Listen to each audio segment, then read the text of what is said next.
کر لو اتباع ان صحابہ کی میرے بھائیوں، یہ ہے ہدایت کے ستارے، یہ ہیں ہدایت کے ستارے۔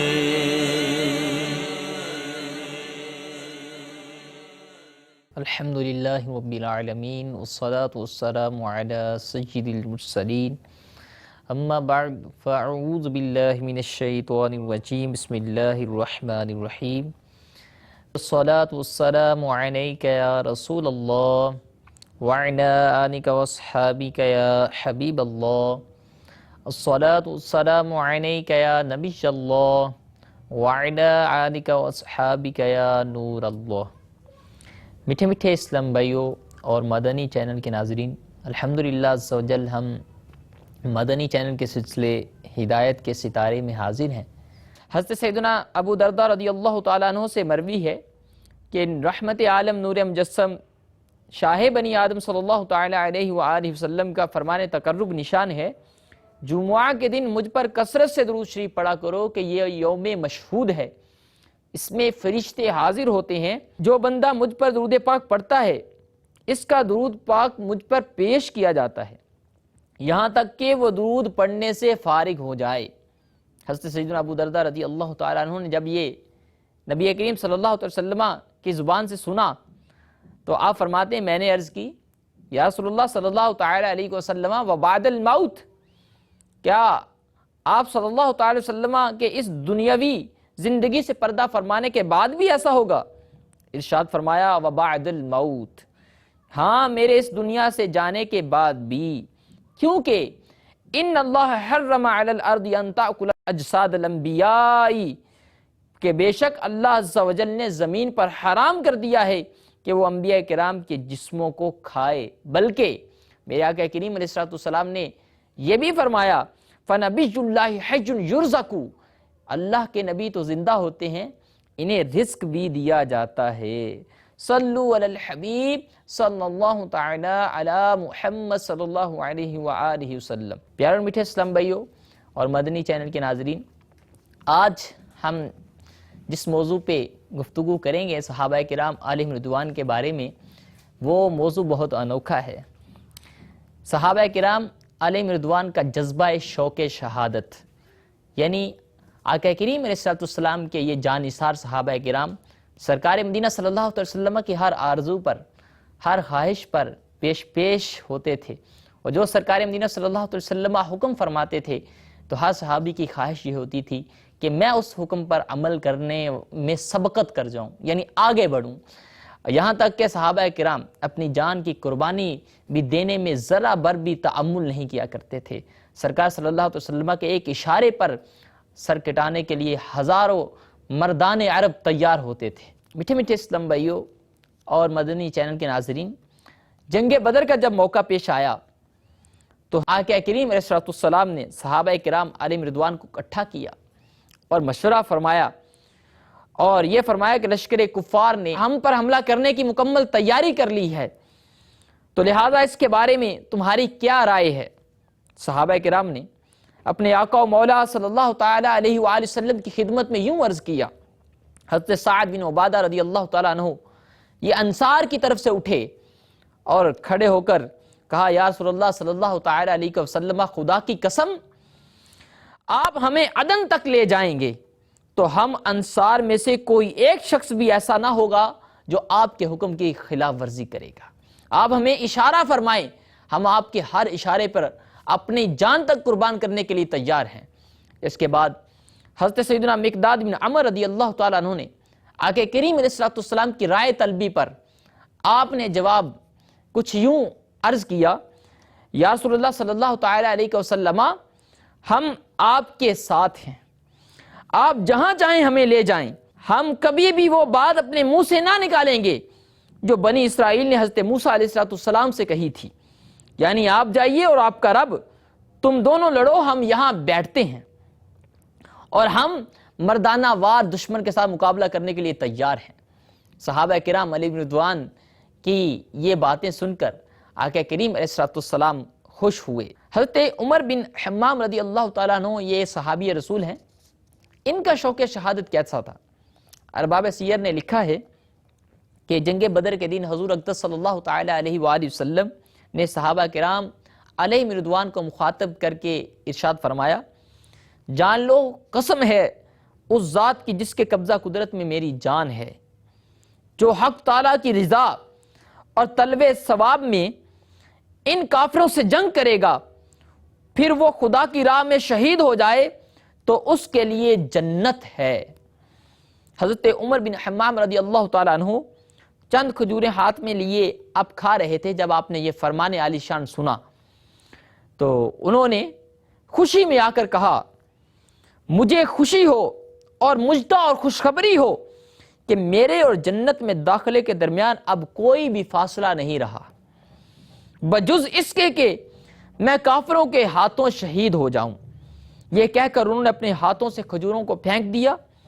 اور تلوار ہاتھ میں لے کر کفار کے ساتھ جنگ میں مشغول ہو گئے اور شہید ہو گئے۔ یہ تھا صحابہ کرام علیہ رضوان کا عشق رسول میں مر مٹنے کا جذبہ صادق، جس کو صحابہ کرام نے ہر امر، ہر خواہش، ہر تمنا پر مقدم رکھا۔ اپنے آقا و مولا صلی اللہ تعالیٰ علیہ وسلم کی خوشنودی اور رضا حاصل کرنے کے لیے اپنی جانیں بطور نذرانہ اس طرح پیش کی کہ تاریخ بھی اس طرح مترنم لہجے کے اندر کہتی ہے، صدقے ہونے کو چلے آتے ہیں لاکھوں گلزار، صدقے ہونے کو چلے آتے ہیں لاکھوں گلزار، کچھ عجب رنگ سے پھولا ہے گلستان عرب، سر کٹاتے ہیں تیرے نام پہ مردان عرب۔ سبحان اللہ۔ اور میٹھے میٹھے اسلام بھائی اور مدنی چینل کے ناظرین، غسیل الملائکہ حضرت حنظلہ رضی اللہ تعالیٰ عنہ کا واقعہ بھی قابل سماعت ہے۔ آقا کریم علیہ السلام کے یہ جان نثار صحابی جب معرکہ احد پیش آیا 3 ہجری کے اندر، تو ان کی اسی دن شادی ہوئی تھی جس دن کفار قریش نے مسلمانوں پر حملہ کیا، جس کو جنگ احد کا نام یا غزوہ احد کا نام دیا جاتا ہے۔ ارباب سیر نے لکھا ہے کہ شمع نبوت پر نثار ہونے والے پروانوں میں حضرت سیدنا حنظلہ بن ابی عامر رضی اللہ تعالیٰ عنہ یہ بھی ایک ہیں۔ جس دن احد کا معرکہ وقوع میں آیا تو ان کی اسی دن شادی ہوئی تھی۔ اپنی زوجہ کے ساتھ آپ حجرہ عروسی کے اندر تشریف فرما تھے، اچانک کان میں آواز آئی کہ محبوب خدا صلی اللہ تعالیٰ علیہ وآلہ وسلم اور ان کے ساتھیوں پر کفار مکہ نے حملہ کر دیا ہے۔ حضرت حنظلہ رضی اللہ تعالیٰ عنہ کو حمام میں جا کر غسل کرنے کی بھی مہلت نہ مل سکی، آپ فوراً معرکہ احد کی طرف نکل پڑے۔ حضرت حنظلہ رضی اللہ تعالیٰ عنہ جب میدان احد میں پہنچے، جنگ کی آگ کے شعلے بلند ہو رہے تھے، لڑائی کا تنور گرم ہو چکا تھا، مجاہدین کے ہمراہ مصروف جہاد ہو گئے۔ اتفاق سے ان کا سامنا ابو سفیان بن حرب سے ہوا۔ حضرت حنظلہ رضی اللہ تعالیٰ عنہ نے جذبہ شوق شہادت کے اندر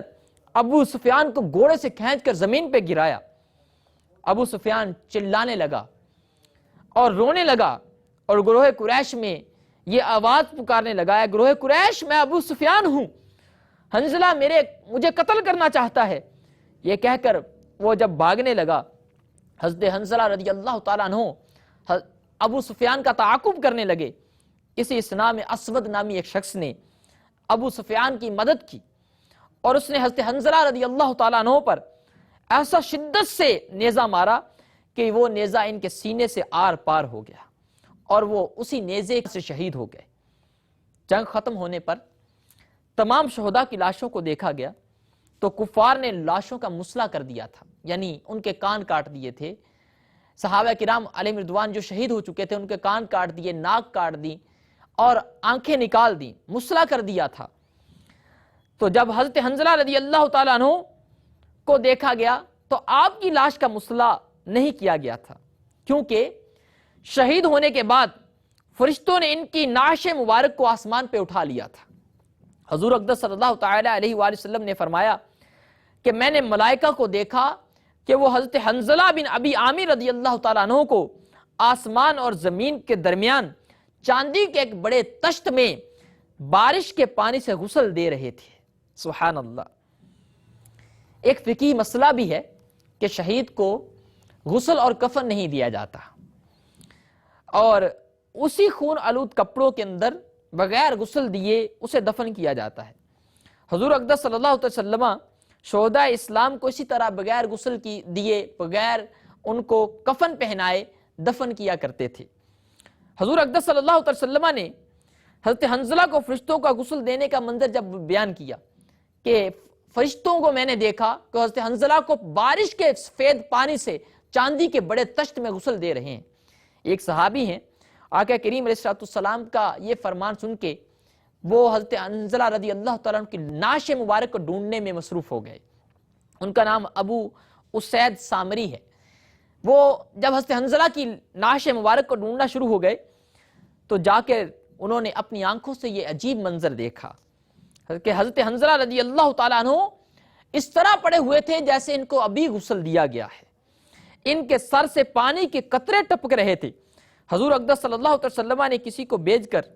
حضرت حنظلہ کی بیوی حضرت جمیلہ سے دریافت فرمایا تو انہوں نے بیان کیا کہ حضرت حنظلہ رضی اللہ تعالیٰ عنہ میرے پاس سے حالت جنابت میں نکلے تھے۔ حضور اقدس صلی اللہ تعالیٰ علیہ وآلہ وسلم نے فرمایا کہ حضرت حنظلہ کو فرشتوں کا غسل دینا جنابت کی وجہ سے تھا، کیونکہ انہیں غسل کی حاجت تھی اور وہ اسی حالت میں شہید ہو گئے تھے۔ تو ہمیں یہ بھی معلوم ہو گیا کہ شہید کو غسل اور کفن نہیں پہنایا جاتا، اسے انہی کپڑوں کے اندر خون آلودہ کپڑوں میں دفن کیا جاتا ہے۔ لیکن حضرت حنظلہ رضی اللہ تعالیٰ عنہ کو جو غسل دیا گیا وہ جنابت کی وجہ سے تھا، نہ کہ ان کے شہید ہونے کی وجہ سے ان کو غسل دیا گیا۔ پیارے اور میٹھے اسلام بھائیو، مدنی چینل کے ناظرین، ہم نے صحابہ کرام علیہم رضوان کا شوق شہادت یہ سماعت کیا۔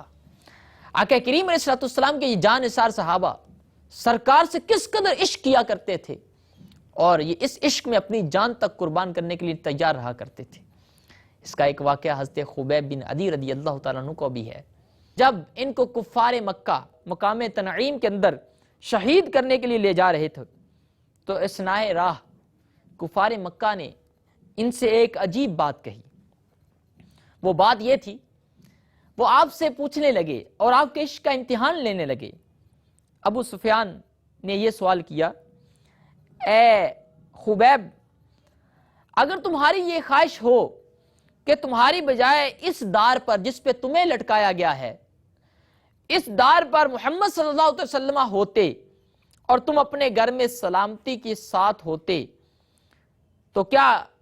اس پہ تم راضی ہو؟ ایسا تم چاہتے ہو؟ اس پر حضرت خبیب رضی اللہ تعالیٰ عنہ نے جو جواب ارشاد فرمایا وہ تاریخ کے اندر لکھا گیا ہے۔ عاشقان رسول کے لیے یقیناً وہ نمونہ حیات کی طرح ہے۔ آپ نے فرمایا، خدا کی قسم میں تو یہ بھی گوارا نہیں کرتا کہ حضور اقدس صلی اللہ تعالیٰ علیہ وآلہ وسلم کے مبارک پاؤں میں ایک کانٹا چبھے اور میں گھر میں سلامت بیٹھا رہوں۔ اس پر کفار برانگیختہ ہوئے اور آپ کے ساتھ طرح طرح کی سختیاں اور بےہودگیاں کرنے لگے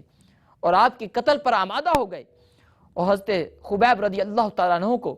اس سنگین ماحول میں اپنے آقا و مولا جان عالم صلی اللہ علیہ وسلم کی یاد اور تصور میں مستغرق ہو گئے۔ آقا کریم علیہ السلام کے یہ جانثار صحابی کو جب یہ پتہ چل گیا کہ یہ مجھے شہید کر دیں گے تو انہیں اور کسی کی یاد نہ آئی، انہیں اپنے آقا مولا کی یاد آئی،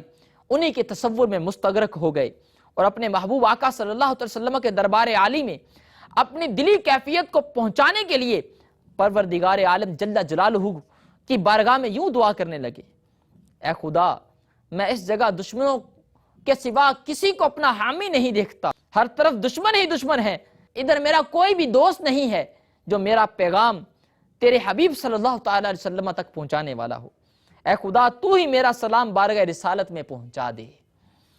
حضرت زید بن ثابت رضی اللہ تعالیٰ عنہ فرماتے ہیں کہ میں حضور اکرم صلی اللہ علیہ وسلم کی مجلس شریف میں بمقام مدینہ منورہ میں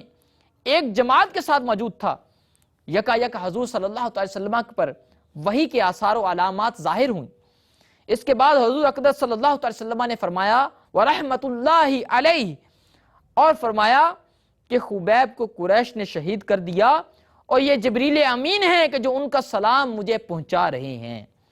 میٹھے میٹھے اسلام بھائی اور مدنی چینل کے ناظرین، حضرت خبیب بن عدی رضی اللہ تعالیٰ عنہ کو اپنی زندگی کے آخری لمحات میں اپنے اعزاء و اقربا کی یاد نہ آئی، اپنی اولاد کی یاد نے تنگ نہیں کیا، اپنے گھر والوں کی یاد نے تنگ نہیں کیا،